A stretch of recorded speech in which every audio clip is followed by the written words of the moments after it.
ನಮಸ್ತೆ ಚಾಮರಾಜನಗರ.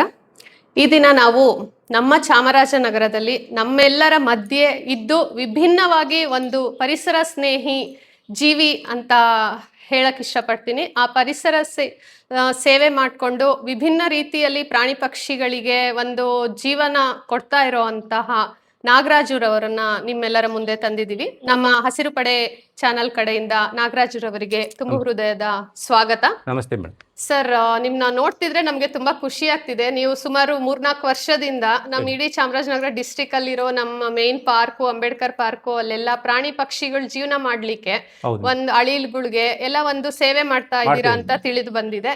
ನಿಮ್ಗೆ ಇದೆಲ್ಲ ಮಾಡ್ಲಿಕ್ಕೆ ಏನ್ ಪ್ರೇರಣೆ ಸರ್? ಪ್ರೇರಣೆ ಅಂದ್ರೆ ಮೇಡಮ್, ಈಗ ನಾನು ಅಲ್ಲಿ ಪಾರ್ಕ್ಲಿ ವಾಕ್ ಮಾಡಬೇಕಾದ್ರೆ ಪಾಪ ಪ್ರಾಣಿ ಪಕ್ಷಿಗಳು ಬಚ್ಚಲ್ ನೀರು ಅದು ಇದು ಭಾರಿ ಕಷ್ಟಪಡ್ತಿದ್ದು, ಆಮೇಲೆ ಎಂಜಿಲ್ ಪೇಪರ್ಗಳು ಎಲ್ಲ ತಿನ್ನೋದು, ಅದನ್ನೆಲ್ಲ ನೋಡಿದಾಗ ಯಾಕೆ ನಾವು ಶುದ್ಧವಾಗಿ ಇವಕ್ಕೆ ನೀರು ಹಾಕ್ಬಾರ್ದು, ಶುದ್ಧವಾಗಿ ಏನಾರು ಆಹಾರಗಳು ಹಾಕ್ಬಾರ್ದು ಅಂತ ನಮ್ಮ ಮನಸ್ಸಿಗೆ ಉತ್ಪತ್ತಿ ಆದಾಗ ಅದನ್ನ ಹಂಗೆ ನಾನು ಮೇಂಟೆನೆನ್ಸ್ ಮಾಡ್ಕೊಂಡು ಬರ್ತಾ ಇದ್ದೀನಿ ಮೇಡಮ್.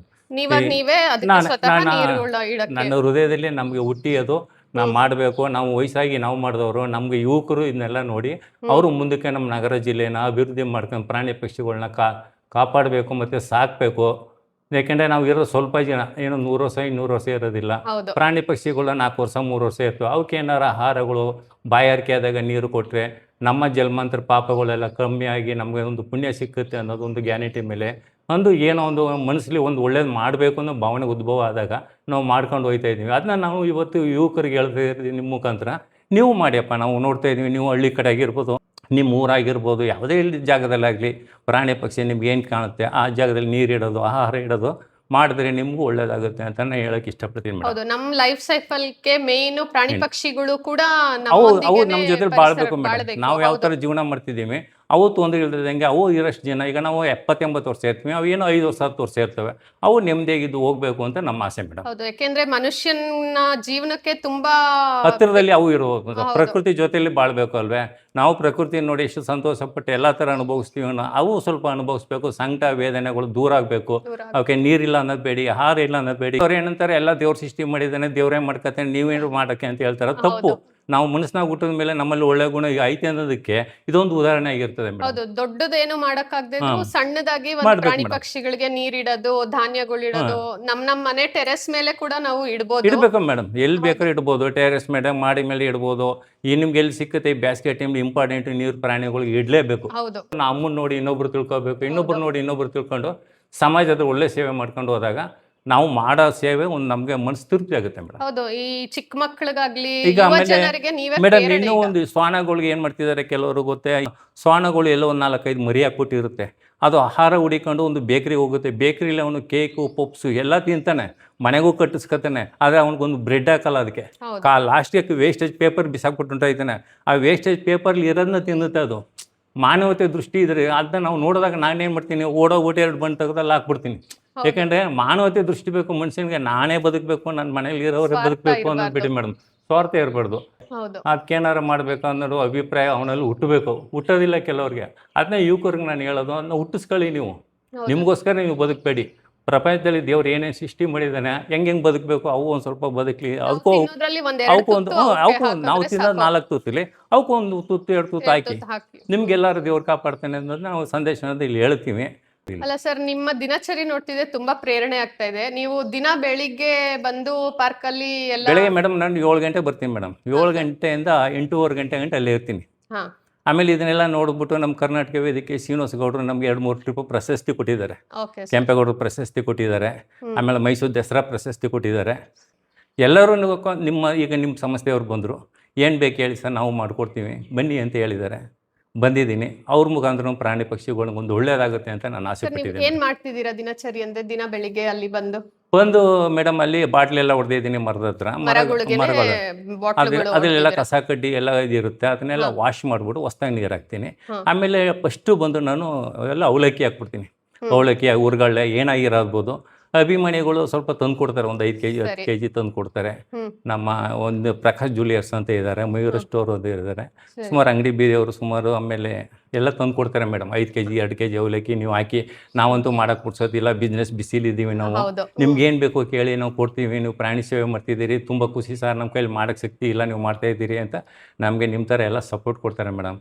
ಆ ಸಪೋರ್ಟು, ಧೈರ್ಯ, ನಮ್ಮಲ್ಲಿ ಇರೋ ಒಂದು ಒಳ್ಳೆಯ ಗುಣ ಎಲ್ಲ ಸೇರಿ ಈ ಥರ ನಡೀತಾ ಐತೆ. ಡೈಲಿ 2 kg ಅವಲಕ್ಕಿ ಹಾಕ್ತೀನಿ 2 ಪಾರ್ಕ್ನಿಂದ. ಆಮೇಲೆ ಪೂರ್ತಿ ಮತ್ತೆ ಪಾರಿವಾಳ, ಕಾಗೆಗಳು, ಪಕ್ಷಿಗಳಿಗೆಲ್ಲ ಬೇಸನ್ಲೆಲ್ಲ ಫುಲ್ಲು ಒಂದು 15 ಬೇಸನ್ ನೀರಿಟ್ಟಿದ್ದೀನಿ. ಅದಾಯಿತು ಅಂದರೆ ಬಾಟ್ಲುಗಳೆಲ್ಲ ಹೊಡೆದು ಮರದಲ್ಲಿ ಅಲ್ಲಿ ಹೊಡಿತೀನಿ. ಅಲ್ಲಿ ಅಂದರೆ ಅಂಬೇಡ್ಕರ್ ಭವನದಲ್ಲಿ ಹೋಗ್ಬಿಟ್ಟು ಅಲ್ಲಿ ಹಸುಗಳಿಗೆ ಮತ್ತು ಶ್ವಾನಗಳಿಗೆ ನೀರು ಕುಡಿಯೋದಕ್ಕೆ ಅಲ್ಲಿ ಹೆಚ್ಚು ಕಮ್ಮಿ ಅಂದರೆ 3 ಬಿಂದಿಗೆ ನೀರು ಟ್ಯಾಂಕ್ ಐತೆ, ಆ ಟ್ಯಾಂಕ್ ತೊಗೊಂಡೋಗಿ ಫುಲ್ ಎಲ್ಲ ಕಡೆ ಹಾಕೊಂಡು ಬಂದುಬಿಡ್ತೀನಿ. ಒಂದು ಕಡೆಯಿಂದ ಹಾಕೊಂಡ್ಬರ್ತೀನಿ ಮೇಡಮ್. ಪ್ರಾಣಿಗಳು, ಪಕ್ಷಿಗಳು, ಅಳಿಲುಗಳು ಎಲ್ಲವೂ ಬರ್ತಾ ಇದ್ದಾವೆ. ಎಲ್ಲ ಬರುತ್ತೆ ಮೇಡಮ್. ಹಾ. ಇಷ್ಟೇ ಅಲ್ಲ, ನಾನು ಮಾದೇಶ್ವರ ಬೆಟ್ಟಕ್ಕೆ ಹೋಗ್ಬೇಕಾದ್ರೆ ನಾನು ಕ್ಯಾರೆಟ್ ತೊಗೊಂಡು ಹೋಗ್ತಾ ಇದ್ದೆ. ಹಾ, 10 kg 15 kg ಸುತ್ತ ಕ್ಯಾರೆಟು ಆಂಜನೇಯನ್ಗೆ ಹಾಕೊಂಡು ಹೋಗ್ಬಿಟ್ಟು ಆಮೇಲೆ ಮಾದೇಶ್ವರನ ಸೇವೆ ಮಾಡಿ. ಸೇವೆಯಲ್ಲಿ ಸುಮಾರು ಮಾಡಿದ್ದೀನಿ ಮೇಡಮ್. ಎಲ್ಲ ನಾನು ಹೇಳ್ಕೊಳ್ಳೋದು ಬೇಡ್ದು, ಹೇಳ್ಕೊಂಡ್ರೆ ಏನಾಗುತ್ತೆ ಸರ್, ಓ ಏನು ಇವರು ಮೆರಿಟ್ ತಗೊಳಕ್ಕೆ ಹೇಳ್ಕೊತಿದ್ದಾರೆ ಮಾಡ್ತಾರೆ. ಹಾಗಲ್ಲ, ನೀವು ಒಂದು ಪ್ರೇರಣೆ, ಈಗ ಪ್ರಾಣಿ ಪಕ್ಷಿಗಳಿಗೆ ನೀವೇನ್ ಸೇವೆ ಮಾಡಿದೀರಾ ಅದನ್ನ ಎಲ್ಲಾನು ಪಾಪ ಎಲ್ಲರಿಗೂ ನಾವು ತೋರಕ್ಕಾಗಲ್ಲ. ಅದನ್ನ ನೀವು ಏನೋ ಬೇಡ, ನೀವು ಹೇಳಿದ್ರೆ ಅಟ್ಲೀಸ್ಟ್ ನೀವು 10 ಸೇವೆ ಮಾಡಿರೋದ್ರಲ್ಲಿ ಒಂದು ಸೇವೆನಾದ್ರೂ ಯಾರಾದ್ರೂ ಒಬ್ರು ನಮ್ಮಂತವ್ರು ಯುವಕರು ಅದನ್ನ ಸೆಲೆಕ್ಟ್ ಮಾಡ್ಕೊಂಡು ಅವ್ರು ಒಬ್ಬೊಬ್ರು ಒಂದೊಂದು ಮಾಡಿದ್ರು ಸಾಕಲ್ವಾ? ಎಷ್ಟೋ ಅಲ್ಲ, ನೀವು ಹೇಳೋ ಈ ಸಂದೇಶದಲ್ಲಿ ನಾನು ಎಲ್ಲ ಯುವಕರಿಗೆಲ್ಲ ಹೇಳ್ತಾ ಇದ್ದೀನಿ. ನೀವು ಎಲ್ಲಿ ಹಳ್ಳಿಯಾಗಿರ್ಬೋದು, ಊರಾಗಿರ್ಬೋದು, ನೀವು ಎಲ್ಲೇ ಇರಿಯಪ್ಪ, ಯಾವುದೇ ಪ್ರಾಣಿಗಳಾಗಿರಲಿ, ನಿಮ್ಮ ಕೈಲಿ ಏನಾಗುತ್ತೆ ಅದು ಕೊಡಿ. ಬೇಸಿಗೆ ಟೈಮಲ್ಲಿ ಸ್ವಲ್ಪ ನೀರಿಡಿ ಅಂದ್ಬಿಟ್ಟು ಎಲ್ಲರಿಗೂ ನಾನು ಯುವಕರಿಗೆ ನಿಮ್ಮ ಮುಖಾಂತರ ಎಲ್ಲರಿಗೂ ತಿಳಿಸ್ತಾ ಇದ್ದೀನಿ. ಆಮೇಲೆ ಮೇಡಮ್ ಏನಾಗುತ್ತೆ ಗೊತ್ತಾ, ಈ ಶ್ವಾನಗಳನ್ನ ದೊಡ್ಡ ಮನೆಯವರು ಏನು ಗೊತ್ತಾ 5,000 10,000 ಎಲ್ಲ ಕೊಟ್ಟು ತರ್ತಾರೆ ಮೇಡಮ್. ಸಣ್ಣ ಮರಿಯನ್ನು ತರ್ತಾರೆ, ತಂದ್ಬಿಟ್ಟು ಮಕ್ಳ ಹತ್ರ ಚೆನ್ನಾಗಿ ಪ್ರೀತಿಯಿಂದ ಸಾಕ್ತಾರೆ. ಸಾಕಿ ಅದು ಗೊತ್ತಾಗಲ್ಲ ಮೇಡಮ್, ಪ್ರಾಣಿ ಅಲ್ವೇ ಅದು, ಮನುಷ್ಯನಿಗೆ ಗೊತ್ತಾಗದೆ ಏನೋ ತಪ್ಪು ಮಾಡ್ತಾನೆ. ಅದು ಅಕಸ್ಮಾತ್ವಾಗಿ ಮಗುಗೆ ಏನೋ ಒಂಚೂರು ಟಚ್ ಮಾಡಿಬಿಡ್ತೆ. ಟಚ್ ಮಾಡಿದಾಗ ಇವ್ರು ಏನು ಮಾಡ್ತಾರೆ, ಕ್ಯಾಣಕ್ಕೆ ತೊಗೊಂಡೋಗ್ಬಿಟ್ಟು ಯಾವುದೋ ಜಮೀನ್ ಹತ್ರ ಬಿಟ್ಬಿಡೋದು, ಕಾಡು ಹತ್ರ ಬಿಡೋದು. ಅದು ಹೆಂಗೆ ಬದುಕುತ್ತೆ ಮೇಡಮ್ ಅದು ಹಂಗೆ? ನಿಮ್ಗೆ ಈಗ ನೋಡಿ, ಮೈಸೂರಲ್ಲಿ ಎಲ್ಲ ಒಂದು ಆಶ್ರಮ ಐತೆ, ನಿಮ್ಗೆ ಇಷ್ಟ ಇಲ್ವಾ, ಆಶ್ರಮ ಕೊಟ್ಬಿಡಿ, ಅವರು ಕಾಪಾಡ್ಕೊತಾರೆ. ಅದನ್ನ ತಗೊಂಡು ನೀವು ಕಾಡು ಹತ್ರ ಬಿಡೋದು, ಜಮೀನ್ ಹತ್ರ ಬಿಡೋದು ಎಲ್ಲ ಮಾಡಬೇಡ್ದು. ಅದೆಲ್ಲ ಜನ್ಮತ ಕರ್ಮಕ್ಕೆ ಅವರು ಹೊಣೆ ಆಯ್ತಾರೆ ಅಷ್ಟೇ. ಅದರಿಂದ ಏನು ಉಪಯೋಗ ಆಗಲ್ಲ ಅವ್ರಿಗೆ ಮೇಡಮ್. ಅದೊಂದು ಹೇಳೋಕೆ ಇಷ್ಟಪಡ್ತೀನಿ ಮೇಡಮ್. ಆ ಶ್ವಾನಗಳನ್ನ ಇವರು ಅದು ಕಾಸ್ಟ್ಲಿ ಐಟಮ್ದು, ಅದು ಬೀದಿಲಿ ಏನು ತಿನ್ನಲ್ಲ, ಅದು ರೂಢಿ ಮಾಡಿರ್ತಾರೆ. ಇವ್ರು ತಗೊಂಡೋಗಿ ಯಾವುದೋ ತಗೊಂಡೋಗಿ 3 ಮೈಲಿ ದೂರದಲ್ಲಿ ಬೀದಿ ಬಿಟ್ಬಿಟ್ರೆ ಆ ಬೀದಿ ನಾಯಿ ಜೊತೆ ಅದು ಬದುಕಲ್ಲ. ಅದು ಅದಕ್ಕೆ ಆದಂಥ ಒಂದು ಸ್ವತಂತ್ರ ಇರುತ್ತೆ. ಅದು ಸಿಕ್ತದಾಗ ಅದು ಅಲ್ಲಿ ಇಲ್ಲಿ ಸಂಕಟಪಟ್ಟು ವೇದನೆ ಪಟ್ಟು ಸಾಯುತ್ತೆ. ಅದೆಲ್ಲ ಇವ್ರಿಗೆಲ್ಲ ತೊಂದರೆ ಆಗುತ್ತೆ ಅಂತ ನಾನು ಹೇಳಕ್ಕೆ ಇಷ್ಟಪಡ್ತೀನಿ ಮೇಡಮ್. ಸರ್, ಈಗ ದಿನ ಬೆಳಿಗ್ಗೆ ನೀವು ಬರ್ತೀರಾ, ಸುಮಾರು ಎಷ್ಟು ನೀರ್ನ? ಸರ್ ಮೇಡಮ್, ನಾನು ಒಂದು ಬ್ಯಾಗ್ಲಿ 10 ಲೀಟ್ರು, ಇನ್ನೊಂದು ಬ್ಯಾಗ್ಲಿ 6 ಲೀಟ್ರು, 16 ಲೀಟ್ರ್ ನೀರು ಬರುತ್ತೆ ಮೇಡಮ್. ಆ ಬೇಸನ್ಗೆಲ್ಲ 10 ಲೀಟ್ರ್ ಆಗುತ್ತೆ ಮೇಡಮ್. ಬಾಟ್ಲ್ ಹೊಡೆದಿರೋದು 2 ದಿನ ಬೇಕಾಗುತ್ತೆ. ಬೇಸನ್ ಮಾತ್ರ ಡೈಲಿ ಖಾಲಿ ಆಗುತ್ತೆ, ಯಾಕಂದ್ರೆ ಈಗ ಬೇಸಿಗೆಯಲ್ಲಿ ವಿಪರೀತ. ಆಮೇಲೆ ಇನ್ನೊಂದು ಸ್ವಲ್ಪ ಬೇಸಿಗೆಗೆ ಸ್ವಲ್ಪ ಅದು ಕರಗುತ್ತೆ ನೀರು, ಸ್ವಲ್ಪ ನೀರು ಜಾಸ್ತಿ ಕುಡಿತದೆ, ಅದರಿಂದ ನೀರು ಖಾಲಿ ಆಗುತ್ತೆ ಮೇಡಮ್. ಎಲ್ಲ ಬರ್ತವೆ ಮೇಡಮ್. ಮೇನ್ ಏನ್ ಬರುತ್ತೆ ಅಂದ್ರೆ ಅಲ್ಲಿ ಕಾಗೆಗಳು ಜಾಸ್ತಿ ಮೇಡಮ್, ಆಮೇಲೆ ಪಾರಿವಾಳ ಜಾಸ್ತಿ, ಆಮೇಲೆ ಇನ್ನೊಂದು ಕೆಂಪುದು ಪಕ್ಷಿ ಬರುತ್ತೆ, ನೀವು ನೋಡಿದಿರಿ, ಕೆಂಪು ತಕೊಂಡಾಗಿರುತ್ತೆ, ಆ ಕೊಕ್ಕು ಅರ್ಶನದ ಬಣ್ಣ ಕಂಡಾಗಿರುತ್ತೆ, ಅದು ಬರುತ್ತೆ ಸುಮಾರು. ಆಮೇಲೆ ಅಳಿ ಕುಂಚನೂ ಕುಡಿಯುತ್ತೆ, ಎಲ್ಲ ಬಂದು ಕುಡಿತವೆ ಮೇಡಮ್. ನನ್ನ ಅಭಿಪ್ರಾಯ ಏನು ಗೊತ್ತಾ, ಪ್ರತಿಯೊಂದು ಪ್ರಾಣಿಗಳು ಇಲ್ಲಿ ಬಂದು ನೀರು ಕುಡಿಬೇಕು, ನಮ್ಮ ನಗರದಲ್ಲಿ ಅಕ್ಕಪಕ್ಕ ಓಡಾಡೋ ಪ್ರಾಣಿಗಳೆಲ್ಲ ಇಲ್ಲೇ ಕುಡಿಬೇಕು ಅನ್ನೋ ಒಂದು ಅಭಿಪ್ರಾಯ ಐತೆ. ಆದ್ರೂ ಈಗ ಹೆಚ್ಚು ಕಮ್ಮಿ ಒಂದು 50% ಬಂದೈತೆ. ಇನ್ನೂ ಸ್ವಲ್ಪ ಬರಬೇಕು, ಇನ್ನೂ ಸ್ವಲ್ಪ ಅಭಿವೃದ್ಧಿ ಮಾಡಬೇಕು ಅನ್ನೋ ಇದರಲ್ಲಿ ಇದ್ದೀನಿ, ಆಲೋಚನೆಯಲ್ಲಿ ಇದ್ದೀನಿ ಮೇಡಮ್. ಅದು ಮಾಡ್ತೀನಿ ಮೇಡಮ್, ಹಂಗೆ ಕಂಟಿನ್ಯೂ ಮಾಡ್ತೀನಿ. ನಿಮ್ಮ ಈ ಒಂದು ಸೇವೆಗೆ ನೀವು ಏನೇ ಸಹಕಾರ ಕೇಳಿದ್ರು ನಮ್ಮ ಸಂಸ್ಥೆ ಹಸಿರು ಪಡೆ ಕಡೆಯಿಂದ ನಮ್ಮ ಕೈಲಾದಷ್ಟು ಸಹಾಯ ನಾವು ಯಾವಾಗ್ಲೂ ಕೊಡೋಕೆ ಸಿದ್ಧ ಇದ್ದೀವಿ. Thanks madam. Thanks madam. ಇಲ್ಲ, ನೀವು ನಮ್ಗೊಂದು ಪ್ರೇರಣೆ. ಆಕ್ಚುಲಿ ಈ ತರ ಒಂದು ಹಸಿರು ಕಾರ್ಯಕ್ರಮ ಮಾಡ್ತಿದ್ದೀರಾ, ಪರಿಸರ ಸ್ನೇಹಿ ವಿಚಾರಗಳನ್ನ ನೀವೇ ಸ್ವಂತದಲ್ಲಿ ಇಟ್ಕೊಂಡು ಮಾಡ್ತಾ ಇದ್ದೀರಾ ಮೇಡಮ್. ಅದು ನನಗೆ ಇಲ್ಲಿ ಗಂಟ ಬರುತ್ತೆ, ನಿಮ್ಮ ಹತ್ರ ಕುಂತ್ಕೊಂಡು ಮಾತಾಡ್ತೀನಿ ಅನ್ನೋ ಸನ್ನಿವೇಶ ಸಂದರ್ಭ ನನಗೆ ಗೊತ್ತಿಲ್ಲ. ನಾನು ಮಾಡಬೇಕು ಅಂತಾನೆ ಮಾಡ್ಕೊಂಬಂದಿದ್ದೀನಿ. ಆದರೆ ಎಲ್ಲರೂ ನನಗೆ ನಿಮ್ಮಂಥವ್ರು ಬೆಣ್ತಡ್ತಾ ಇದ್ದಾರೆ, ಎಲ್ಲರೂ ಹೊಗಳ್ತಾ ಇದ್ದಾರೆ. ನಮ್ಮಿಂದ ಏನು ಬೇಕು ಸರ್ ಅಂತ ಪಾರ್ಕ್ ಬರ್ತಾರೆ, ಅವಲಕ್ಕಿ ಬೇಕಾ ಸರ್, ಏನು ಬೇಕು ಸರ್ ನಿಮ್ಗೆ ಅಂತಾರೆ. ನಮ್ಗಳ ಮಧ್ಯನೇ ನೀವಿದ್ದೀರಾ, ನೀವು ಒಂದು ವಿಭಿನ್ನವಾದ ಕಾರ್ಯ ಮಾಡಿದಾಗ ಅದು ನಮಗ್ ಪ್ರೇರಣೆ ಆಗಿ, ಓ ನಾವು ಇದ್ ಮಾಡಿದ್ರೆ ಇದು ಒಳ್ಳೆ ಕಾರ್ಯ ಮಾಡೋಣ ಅನ್ನೋ ಒಂದು ಇದು ಸಿಗ್ತಾ ಇದೆ ಮೇಡಮ್. ನಾನು ಆದ್ರೆ ಅದನ್ನೇ ಹೇಳೋದೇನಂದ್ರೆ, ಎಲ್ಲ ಯುವಕರಿಗೆ ಹೇಳೋದು, ಪ್ರತಿಯೊಬ್ಬರು ಇದಕ್ಕೆ ಕೈ ಜೋಡಿಸಿ ಪ್ರತಿಯೊಂದು ಕಡೆನೂ ಮಾಡಿ, ಪ್ರತಿಯೊಂದು ಪ್ರಾಣಿ ಪಕ್ಷಿನೂ ಸಾಕಿ ಕಿರುಕುಳ ಕೊಡಬೇಡಿ ಅವ್ಗೆ ಮೇಡಮ್. ಎಲ್ಲೇ ನಾಯಿಗಳು ಸಿಕ್ಕಲಿ, ಶ್ವಾನಗಳು ಒಂದು ಬ್ರೆಡ್ ಹಾಕಿ, ಒಂದು ನೀರು ಹಾಕಿ, ಒಂದು ಹಸುಗೆ ನೀರು ಹಾಕಿ, ಯಾವುದೇ ಪ್ರಾಣಿ ಆಗಿರ್ಬೋದು ಮೇಡಮ್, ಭೂಮಿ ಮೇಲೆ ಹೋಗೋ ಪ್ರಾಣಿ ಆಗಲಿ, ಮರದ ಮೇಲೆ ಇರೋ ಪ್ರಾಣಿಗಳಿಗಾಗಲಿ, ಬೇಸಿಗೆ ಟೈಮ್ಲಿ ನೀರು ಆಹಾರ ಕೊಡಿ ಅಂತ ನಾನು ಅವ್ರನ್ನ ತುಂಬ ಕೈ ಮುಗಿದು ಸಣ್ಣ ಕೇಳ್ಕೊತೀನಿ ಮೇಡಮ್.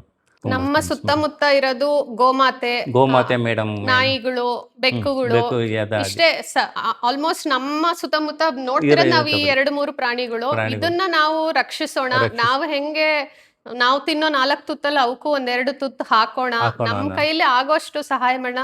ಏನು ಸಿಕ್ಲಿಲ್ಲ ಅಂದ್ರೆ ನೀರು ಒಂದು ನಾವು ಎಲ್ಲಿಂದನಾದ್ರೂ ತಂದು ಅವಕ್ಕೆ ನೀರಿಡ್ಬೋದು. ಹಾಕ್ಲೇಬೇಕು ಮೇಡಮ್. ನಮ್ಮ ಮನೆ ಮುಂದೆಗಳೇ ಒಂದು ಚಿಕ್ಕ ತೊಟ್ಟಿ ಮಾಡಿ, ಆ ತೊಟ್ಟಿಲಿ ನೀರು ಈ ಬೇಸಿಗೆ ಟೈಮಲ್ಲಿ ಬಹಳ ನೊಂದಿರ್ತವೆ, ನೀರು ಹುಡ್ಕೊಂಡ್ ಬರ್ತವೆ, ಈಗೆಲ್ಲೂ ನೀರ್ ಸಿಗ್ತಾ ಇಲ್ಲ. ಸೊ ಆ ಒಂದ್ ತೊಟ್ಟಿಗಳಲ್ಲಿ ನೀರಿಡೋದಾಗ್ಲಿ, ಒಂದ್ ಸ್ವಲ್ಪ ದವಸ ಧಾನ್ಯ ಎಲ್ಲಾದ್ರೂ ಟೆರೆಸ್ ಅಲ್ಲಿ ಬಾಲ್ಕನಲ್ಲಿ ಇಡೋದಾದ್ರೂ ಮಾಡಿದ್ರೆ ನಮ್ ಸುತ್ತಮುತ್ತ ಇರೋ ನಮ್ಮ ಪರಿಸರ ಸ್ನೇಹಿ ಪಕ್ಷಿಗಳು, ಪ್ರಾಣಿಗಳಿಗೆ ತುಂಬಾ ಹೆಲ್ಪ್ ಆಗುತ್ತೆ. ಈ ಒಂದು ಪರಿಸರ ಸ್ನೇಹಿ ಕೆಲಸನ ಮಾಡ್ಕೊಂಡು ತುಂಬಾ ನಮ್ಗೆ ಒಂದು ಪ್ರೇರಣೆ ಆಗ್ತಾ ಇದ್ದಾರೆ. ಯುವ ಜನರಿಗೆ ತುಂಬಾ ಪ್ರೇರಣೆಯಾಗಿ ತಮ್ಮ ದಿನಚರಿಯಲ್ಲಿ ಇದು ಒಂದು ಅಂತ ಒಂದು ಮೈಗೂಡಿಸ್ಕೊಂಡು ಪ್ರತಿನಿತ್ಯ ಮಾಡ್ತಾ ಇದ್ದಾರೆ ಈ ನಾಗರಾಜ್ ಅವರು. ಇದು ಒಂದು ಉದ್ಯೋಗ ಮೇಡಮ್ ನಮಗೆ. ಆಮೇಲೆ ನಾನು ರಿಕ್ವೆಸ್ಟ್ ಮಾಡಿ ಕೇಳ್ಕೊಳ್ಳೋದು ಏನಂದ್ರೆ, ನಿಮ್ಮ ಸಂಸ್ಥೆಯಿಂದ ನನಗೆ ಏನಾಗಬೇಕು ಅಂದರೆ, ಈ ಸಿಮೆಂಟ್ಲಿ ತೊಟ್ಟಿ ಬರುತ್ತಲ್ಲ ಮೇಡಮ್, ಹಾ ಸರ್, ಹಸುಗಳು ನೀರು ಕುಡಿಯೋದಕ್ಕೆ ಮೇನು ಒಂದು 4-5 ತೊಟ್ಟಿಗಳು ನೀವು ಮಾಡಿಸ್ಕೊಟ್ರೆ, ಆಯ್ತು ಸರ್. ನಾ ಅದು ಎಲ್ಲಿ ಇಡಬೇಕು ಅಂದರೆ ನೀರು ಸಿಕ್ಕಬೇಕು. ಆ ನೀರು ಸಿಕ್ಕ ಜಾಗದಲ್ಲಿ ನಾನು ಏನು ಬೆಳಗ್ಗೆ ಟೈಮ್ ಹೋಗ್ಬಿಟ್ಟು ನೀರು ತುಂಬಿ ಮಡಗ್ಬಿಡ್ತೀನಿ ಅಲ್ಲಿ. ಹಾ, okay. ಇಲ್ಲ ಎಲ್ಲಿ ಸಿಕ್ನಿಲ್ಲ ಅಂದ್ರೆ ಕಾಯಿನ್ಸ್ ಹಾಕ್ಬಿಡ್ತೀನಿ. 5 ರೂಪಾಯಿ ಕಾಯಿನ್ಸ್ ಜಾಗದಲ್ಲಿ ಮಾಡಿದ್ರು ಪರವಾಗಿಲ್ಲ, ನೀವು ಹಾ. 2 ಕಾಯಿನ್ಸ್ ಹಾಕಿದ್ರೆ ನೀರು ಬರುತ್ತೆ. ಆ ತೊಟ್ಟಿಗೆ ತುಂಬಿಟ್ರೆ ಈ ಬೇಸಿಗೆ ಟೈಮ್ಲಿ ಹಸುಗಳೆಲ್ಲ ಹಸುಗಳೆಲ್ಲ ಕುಡಿತದೆ. ಮೇಯ್ತು. ಹ್ಮ್. ಮತ್ತೆ ನಿಮ್ಗಾಗ್ಲಿ ನಮ್ಗಾಗ್ಲಿ ನಿಮ್ಮ ಸಂಸ್ಥೆಗಾಗ್ಲಿ ಒಳ್ಳೇದಾಗುತ್ತೆ ಆಯ್ತು ಅಂತ ಸರ್, ತುಂಬಾ ಖಂಡಿತ ಆಸೆ ಪಡ್ತೀನಿ ಮಾಡ್ಕೊಡೋಣ. ಮೇಡಮ್. Thanks madam. ಸರ್, ನಿಮ್ಮ ಒಂದು ಅಮೂಲ್ಯವಾದ ಟೈಮ್ನ ನಮಗೋಸ್ಕರ ಕೊಟ್ಟು ಒಂದು ಯುವ ಜನರಿಗೆ ಪ್ರೇರಣೆ ನೀವು. ನಾವು ನಿಮ್ಮಿಂದ ಒಂದು ಪಾಯಿಂಟ್ ಅಷ್ಟಾದ್ರೂ ಕಲ್ತು ಒಂದು 4 ತುತ್ತು ಪ್ರಾಣಿಗಳಿಗೆ ಹಾಕೋ ಅಷ್ಟಾದ್ರೂ ನಮ್ಮ ಯುವ ಜನರು ಬರಲಿ ಅಂತ ಆಶಿಸ್ತಾ, ಈ ನಿಮ್ಮ ಅಮೂಲ್ಯವಾದ ಟೈಮ್ನ ನಮಗೆ ಕೊಟ್ಟಿದ್ದಕ್ಕೆ ನಮ್ಮ ಸಂಸ್ಥೆಯ ಪರವಾಗಿ ತುಂಬು ಹೃದಯದ ಧನ್ಯವಾದಗಳು. ನಮಸ್ಕಾರ ಮೇಡಮ್.